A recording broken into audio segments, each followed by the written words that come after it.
Salut Léo, on est content de te revoir ici.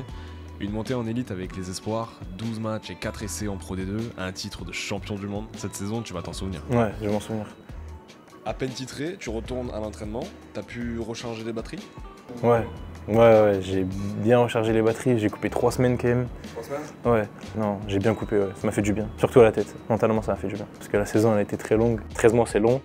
Et mentalement c'est dur parfois. Non, c'est plus mentalement ouais, que ça m'a fait du bien de couper. Je suis content d'être de retour. Tu reviens d'une aventure riche avec la fédération en Afrique du Sud. Comment t'as vécu ces moments? Déjà, sur le papier, un mois qu'avec les mêmes mecs, dans le même hôtel, etc. Je pensais que ça allait être très long.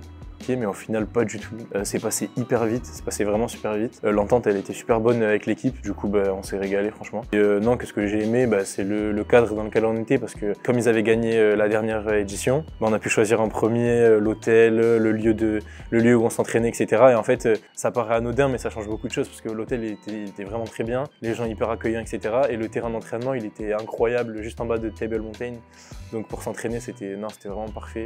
Franchement tout a été mis en œuvre pour qu'on performe. Au final, l'aventure elle est magnifique et j'en retire que du positif parce que de A à Z, c'était parfait, quoi. C'était vraiment bien. Tu es le seul de Provence Rugby à faire partie du voyage. Tu connaissais déjà quelques coéquipiers?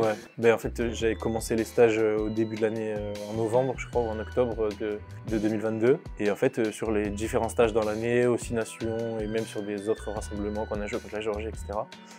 C'est toujours à peu près le même groupe qui était présent. Du coup les affinités elles se créent super vite, surtout là où on est tout le temps enfermé entre nous, dans la chambre avec un mec que tu connais pas au début, etc.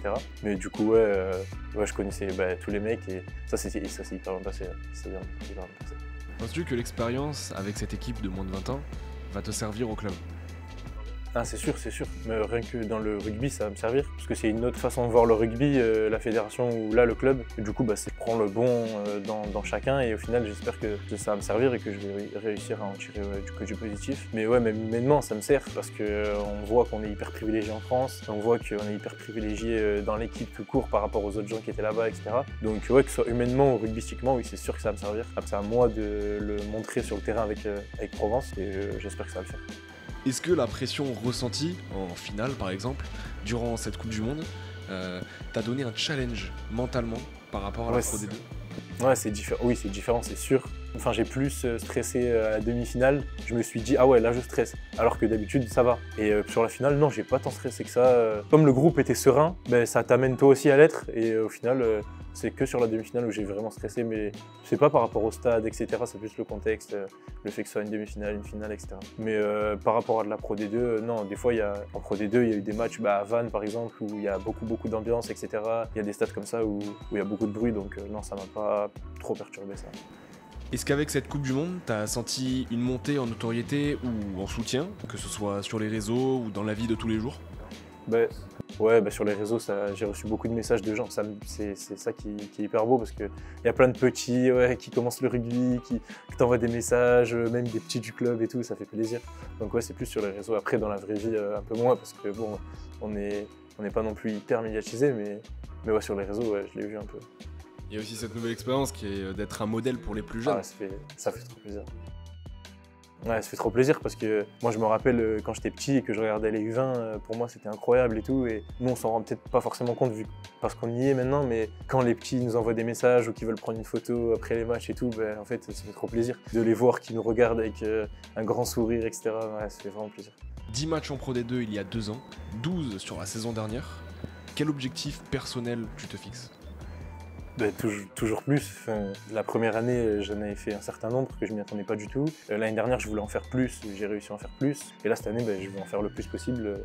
Enfin, je pense que c'est naturel, on a toujours envie de faire mieux. Et là, j'ai juste envie de jouer plus. Et je vise tous les matchs possibles. Dans ton jeu, s'il y avait un point sur lequel tu aimerais faire des progrès cette année, ce serait quoi? Ma défense sur l'homme, je suis conscient que c'est un point que je peux améliorer. Et après, je peux continuer à améliorer mon jeu au pied parce que je joue à l'aile, mais j'aime aussi jouer à l'arrière. Et pour jouer à l'arrière, en Pro D2, il faut avoir un jeu au pied assez rodé. Et je pense qu'il faut que je progresse sur ça aussi. Donc, moi, je te dirais ça. À l'aile en pro, à l'arrière avec les espoirs, où est-ce que tu te sens le plus à l'aise? En pro, pour le moment, je dirais à l'aile. parce que j'ai plus de repères et j'ai plus matché à l'aile. Mais en espoir, franchement, la question est difficile parce qu'en espoir, c'est un autre niveau, etc. Mais pour le moment, je te dirais à l'aile parce que c'est le poste que je maîtrise plus. J'espère devenir un bon arrière aussi. En espérant une prochaine sélection. J'espère un jour, hein. C'est l'objectif, j'espère. Merci à toi. Merci beaucoup.